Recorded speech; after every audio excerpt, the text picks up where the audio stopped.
Perfect love casts out all fear, because fear has to do with punishment. This was the manna that came upon the body of life's existence this morning to feed me a greater understanding of the lessons of life. The greatest lesson we will ever have to learn is the lesson of life. Okay, we understand that every lesson in the Bible, excuse me, every lesson in the Bible, which means every priest in the Bible taught us a lesson about God's kingdom. And most people don't understand. It's just like God is telling you, guard your heart through all of life's issues will flow. You see, a lot of people don't understand that this body is life's existence. Turn left. Most people can't fathom and comprehend this body is life's existence. And this body is God's temple. And it is a holy grail. And it is a eternal, immortal, immortal right to everybody as one nation. Okay, one kingdom, one existence, one form of life, one living right. Our only right to life's existence is this body. So the greatest lesson we will ever learn about life is to try to kill, steal, and destroy the genetic makeup of its existence. Because without it, none of us could be in this body right now. And see, that's the thing about a carnal mind. A carnal mind is a terrible thing to waste on any one of their realities. Any reality that is under the rulership and an authority of a carnal mind is going to be one nation put under God. And it's going to destroy everything that it touches, everything that it thinks, everything that it says, everything that it does. It says inwardly, they are ravaging wolves. And you see, one thing we have to understand, the manna that was fed to me yesterday was the spirit of truth. Okay, the greatest lesson we are ever going to have to learn is to come against the body of life's existence. When God has to awaken to save his chosen one from the dead, and the chosen one has returned back in the birthright to set his people or his kingdom free from their own transgressions and their own sins, or genetic curse that lives within them. You see, life is the only thing that is going to be able to heal us, rise us, uplift us, encourage us, and deliver us from the dead, heal us from the sick, and place an armor of protection around God's kingdom. You see, God's kingdom is innate. God's kingdom is already alive and active. Continue on State Highway 288 And north for 2 it miles. requires nothing but for you to stand still and know that it is God. See, the one thing that we cannot destroy in anybody is their eternity, their immortality and no mortality, unless we are rulers and authorities over it, and we put our own, says the beast will walk the fabric of this earth and put his own self under. Okay, unless we put our own self under by doing what? Killing, stealing, and destroying that right from anybody else, holding anybody else in captivity, in servitude, to offer their body of life's existence off to realities. Okay, remember God said, I am against the rulers and the authorities of those dark worlds, because they send the spiritual forces of evil into the heavenly realms, because they are the heavenly realms. You see, death also exists inside of this body. Okay, is that not why the body dies now? You have to understand that there are only two powers that can walk the fabric of this earth, and they all, in order to be given access to life, the heavenly realm, they have to come into the body. Okay, you're not going to have no form of life that does not have a body. Every kingdom, every living kingdom will prove this to you. Every living kingdom will prove to you that in order for life to have existence, it has to have a body. Remember, the blood, the cell, and then our body came in the image and likeness of that life's existence.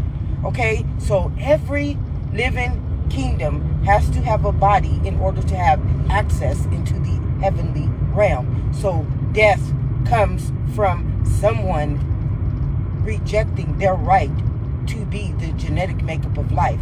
If you reject my knowledge, I will have to reject you. If my knowledge in you is not the body of life's existence, then I have to give you what you asked for. Ask and it shall be given. So many people don't realize that they are genetic deaf. And because they rejected the knowledge of themselves being what?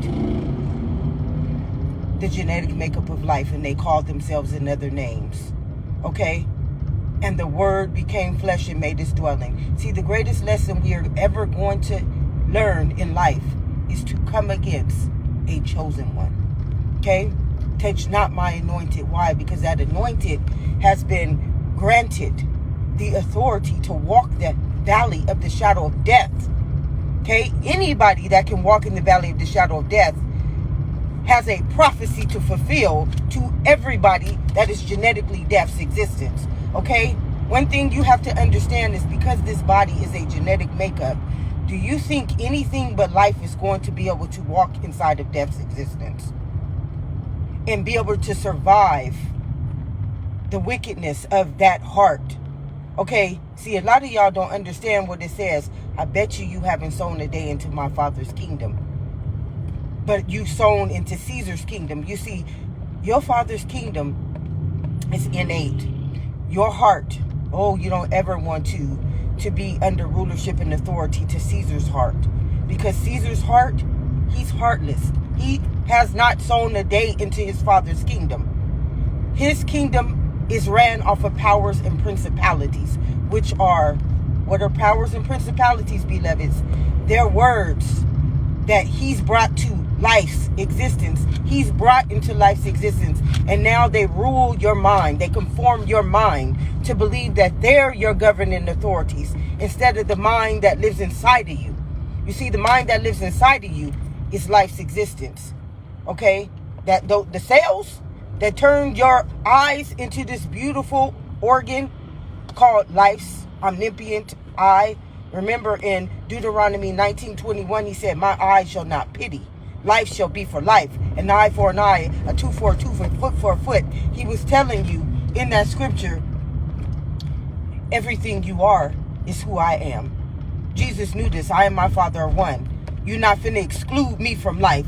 You're not finna cast me out of life's existence to be calling me in a word that became flesh. And you got many, many powers and principalities who rule your mind in that conformity. They offer your soul, which is your body of life's existence, over to these realities, and they profit from them. What does a man profit if he gains that whole world, but he has lost your soul? You see, what he's done is he sent, they send the spiritual forces of evil in the heavenly realms.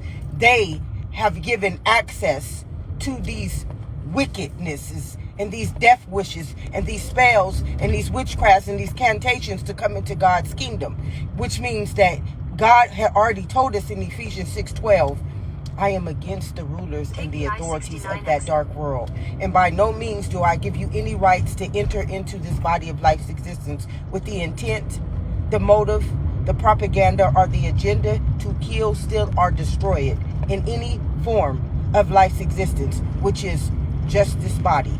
All the other forms that you operate on, they're called powers and principalities. They have no right to come up into this heavenly realm as of now that life has spoken in the spirit of truth. Everyone is now guilty of their sins, and this is just how the lesson of life works. If I had not returned as the one who sent me, they would not be guilty of their sins. You see, the greatest lesson we are ever going to have to learn is not the lesson of money.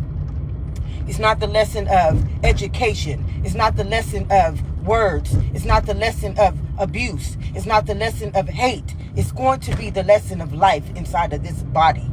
That's the greatest lesson we are ever going to have to learn, to come against the very right, which is the genetic makeup of all of our right to be here, which is this body, and to try to kill, steal, and destroy it based upon a perception or a belief or reality that's taking place in your mind that has nothing to do with anybody living inside of this body as life's existence.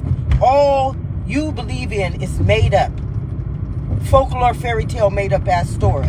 But what you living in, you're giving it access to come into everybody and make them learn lessons and go through tests that do not even exist inside of anybody. Cannot add a day onto any one of our lifespans, eternally, immortally, because the only right we have to be on this earth is this body. And if our body is not the eternal, immortal genetic makeup of life, then my people, you perish. You perish. You see, when God returns back and he takes and he rises his children, he's not rising his children from nothing but the dead, beloveds. He's rising his children from the dead. When y'all understand that scripture and you see, I've seen it in many books, that all these people is just rising from the ground up into the air. Beloveds, that can't even be true. That cannot even be true. But I can't take that reality from nobody else's mind if they are the author. If their mind created that reality. If their mind created that as a truth for anybody else's mind to govern life's existence by. Because when God returns back to this earth, he's returning back to this earth genetically. Is that not what your blood is?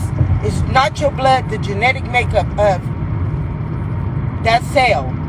And did your body not turn into the image and likeness of that genetic makeup?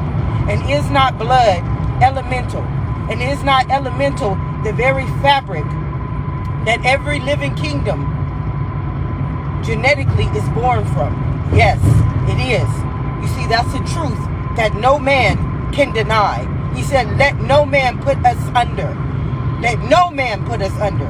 And you will understand what nations put you one nation under God by just that belief alone, by that reality alone. Find out who is the author of your realities, and you will always find the person who has marked this body of life's existence with sins, transgressions, with all the deadly sins. You will understand who is the author of that chaos.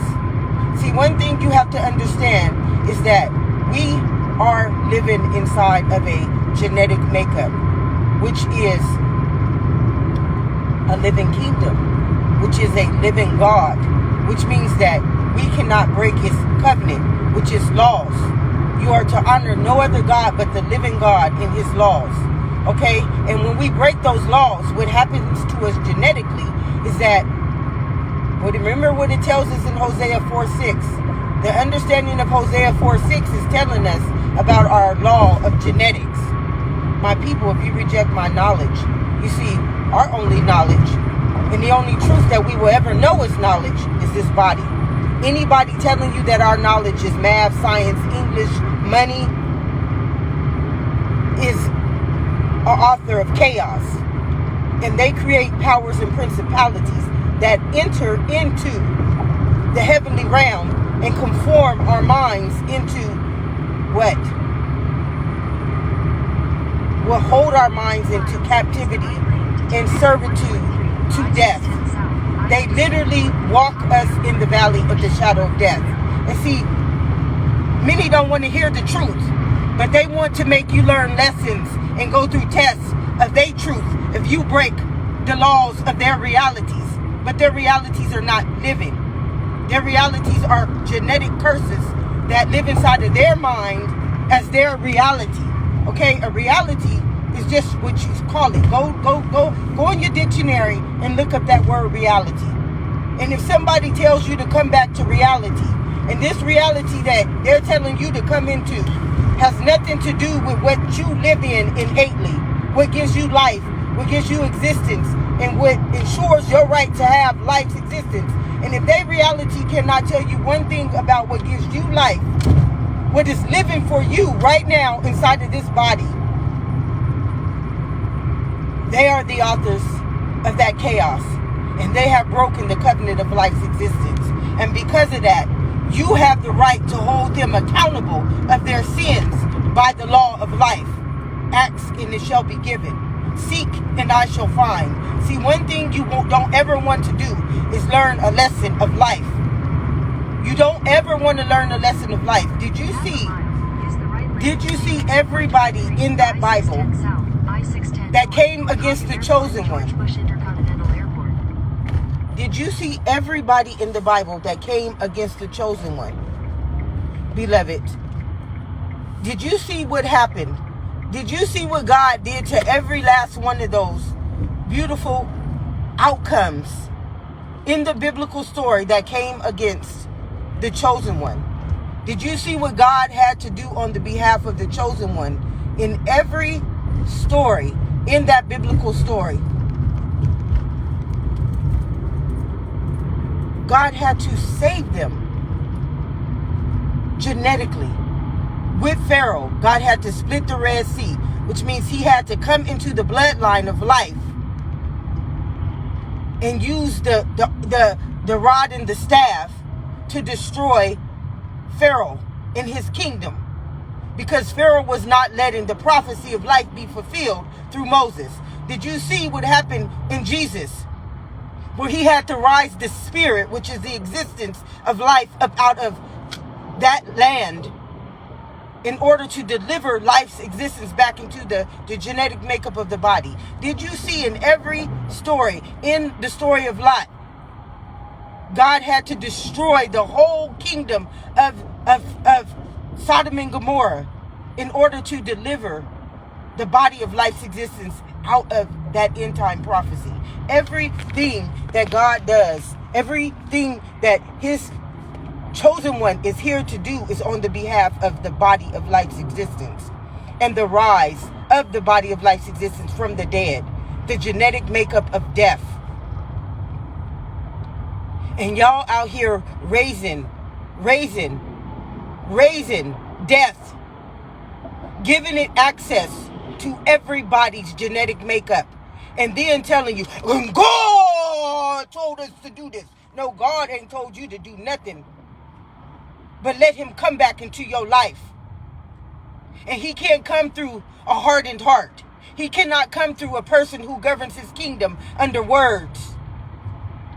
He has to come through our heart. Remember, he says, I test the heart and I test the mind. And would I find it worthy enough to live in my kingdom? If God tested your heart right now, if God tested your motives and your intentions and your propagandas, would any of them have anything to do with our eternal, immortal, immortal right, which is this body being a cellular elemental kingdom? Would your intention be for life, or would it be to raise the dead, which is science, English, math, education, religion? Or would your agenda, propaganda, intention, and motive be to raise our souls, which is our genetic makeup, from the end time prophecy, which is, my people, you perish because of lack of this knowledge? Would it be God's will, or would it be your propagandas and your agendas for money? Would right now your intention be to make money off of somebody's life by holding them in captivity and servitude to your understandings of knowledge? Would it be, if God came into your heart right now, would your heart be hardened? Would your mind be deceitful? If God tested you and your intentions right now, would it be to deliver this soul, which is the genetic makeup of your own bloodline, and your children's bloodline, back into this body as the genetic makeup of life's existence, so that it never perishes in that fourth generation? Had be somebody in your tribe sinned and sold your, or made offerings of your elemental cellular body, which is your immortal, eternal, immortal right to life's existence, to create a kingdom called another knowledge, which is a, what is it? a power and principality. Because our battle is not against flesh and blood. Our battle is against powers and principalities. Because powers and principalities, they rule the heart and the mind. That's why God said, if I tested your heart and your mind, would I find it royal? Would I find it something that I can enter back into to save my people from perish? Would God be able to enter back into you as his living kingdom, as his chosen one? Ask yourself this today, beloveds. Perfect love casts out all fear, because fear has to do with punishment. First thing we have to understand is that scripture. That is my favorite scripture in the whole Bible, because we have to understand that one thing about love, it's just like every day. I want to show you God's unfailing, undying, and unwavering love. It has suffered a long time to return back and fulfill the prophecy to this body, which is all of our genetic makeups. This body is every one of our genetic makeups. Without this body, you right now, my beloved, wouldn't even know what life is. So somebody offering your body to science, to math, to English, to education, to a fucking word that has become flesh, you know that you are the beast walking this fabric and marking us with your curses and your spells and your cantations and your wickednesses. And there is nothing you have ever done on the behalf of God. There is nothing. And you not going to call yourselves worthiness inside of somebody's body that is suffering, that is going through lessons and tests that have nothing to do with life. And you are ruling that authority, and you are the ruler or the authoritarian of that lesson or that test. You are the author of that chaos. And because you are the author of that chaos, God needs to test your heart and your mind and see if you are worthy enough to be living inside of his kingdom right now, causing chaos upon his nation. Okay, and God wanted me to deliver this message in the spirit of truth and to give you an understanding with perfect love casts out all fear, because fear has to do with punishment. Though I may have to walk in the valley of the shadow of death, I don't fear it.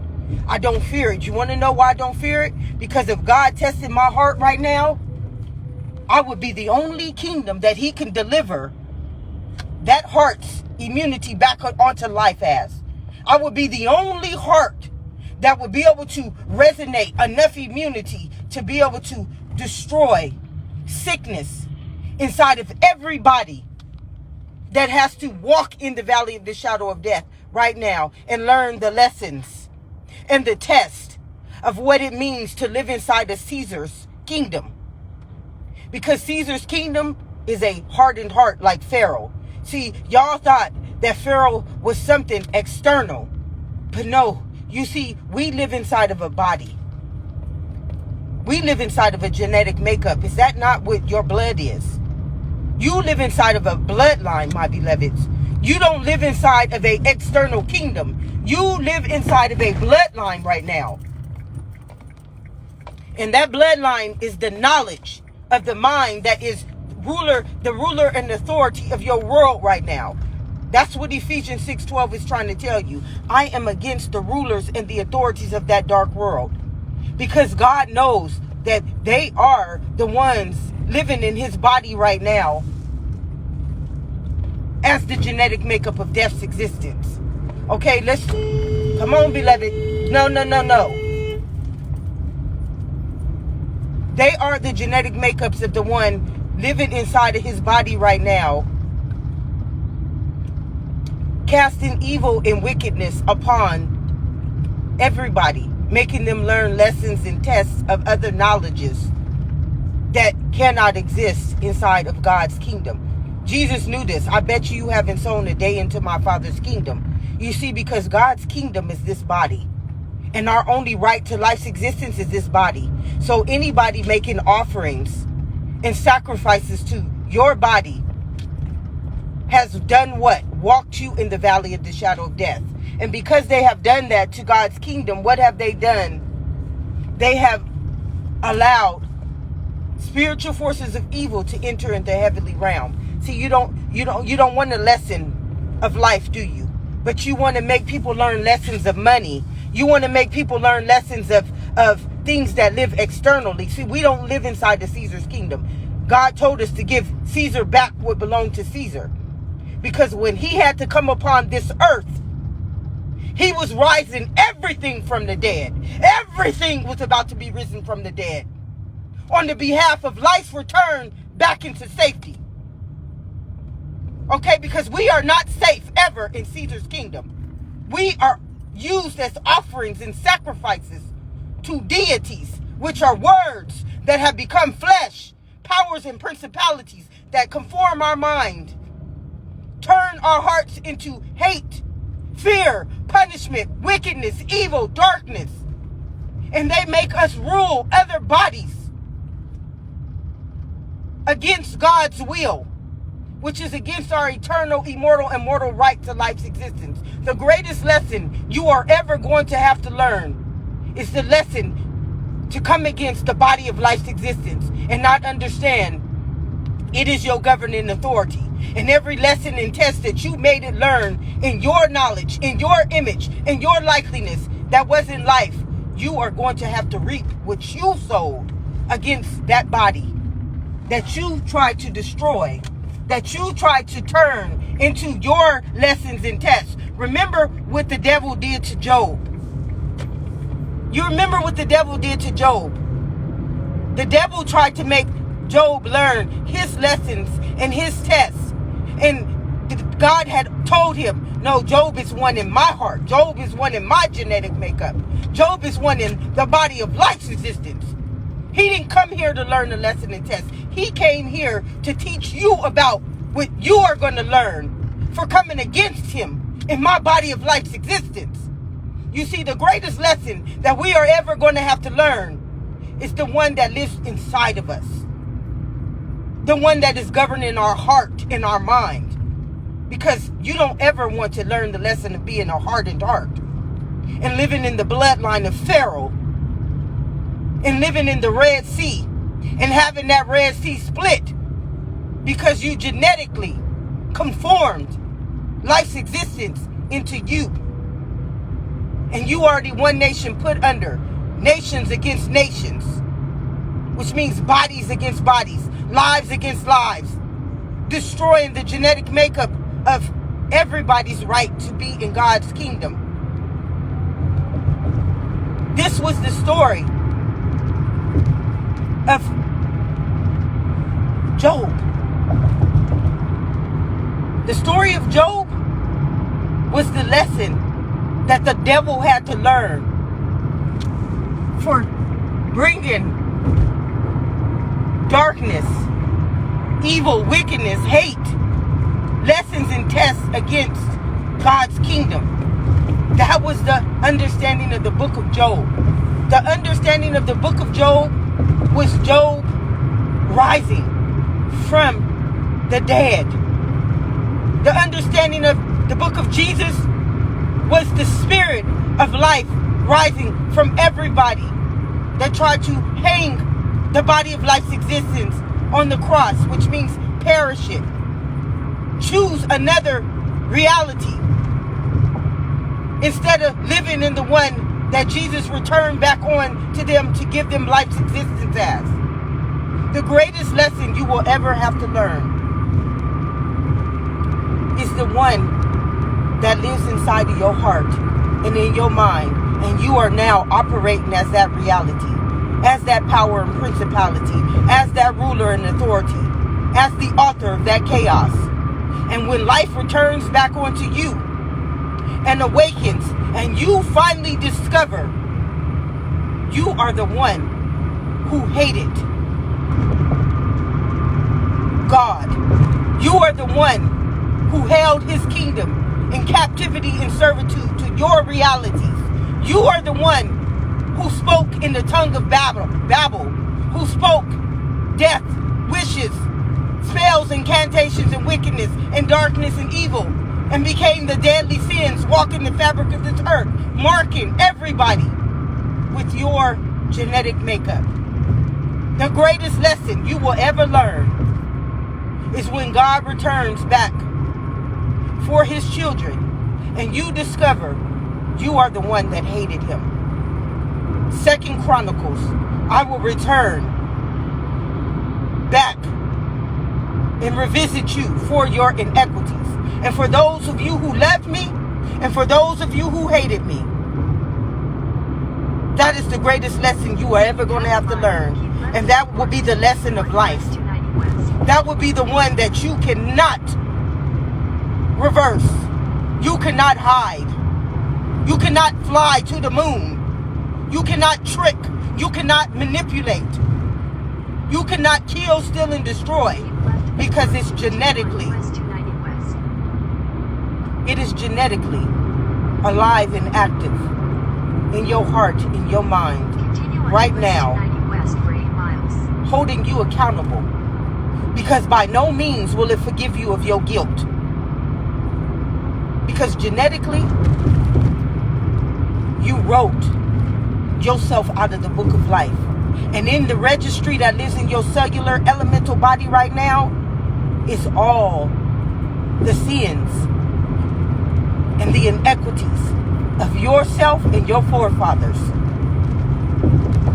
So if no one has told you on this day or any other day, perfect love casts out all fear of punishment. Because the day that you punish anybody, and you know that the very thing that lives inside of life's existence, and God told us this very beautifully in Proverbs 8, guard your heart, because all the issues of life flow. And when we know that somebody's heart is the genetic makeup and the only living right to life that they have, and you punish them with fear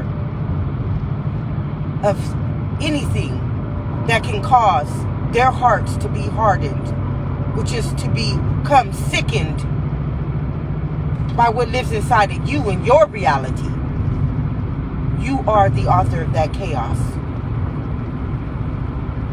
And by no means will you be forgiven of your guilt, because you automatically did what to God's kingdom? You sent the spiritual forces of evil into that heavenly realm.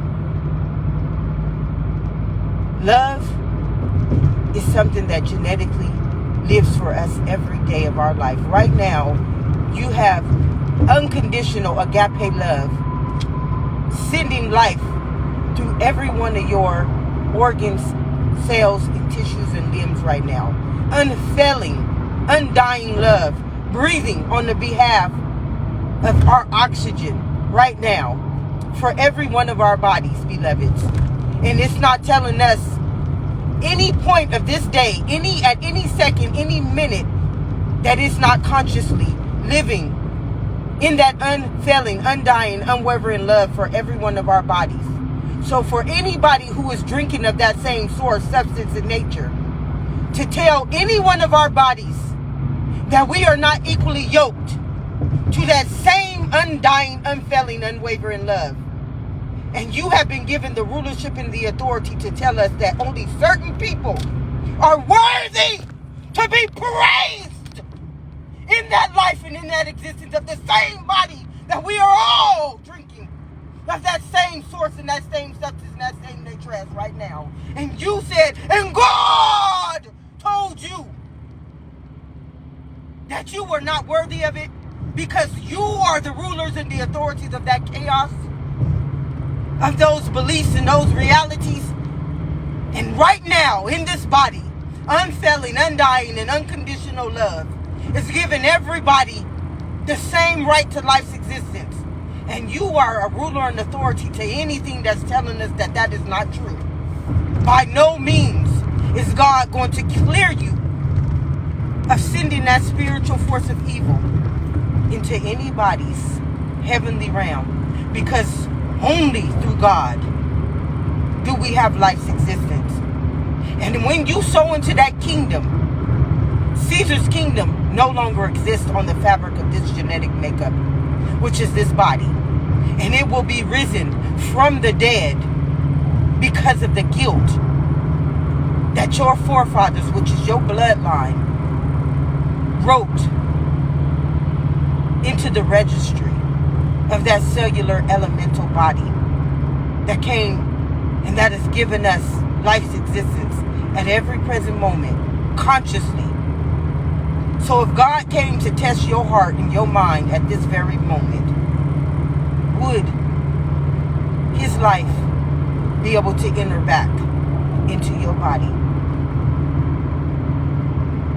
Perfect love casts out all fear, because fear has to do with punishment.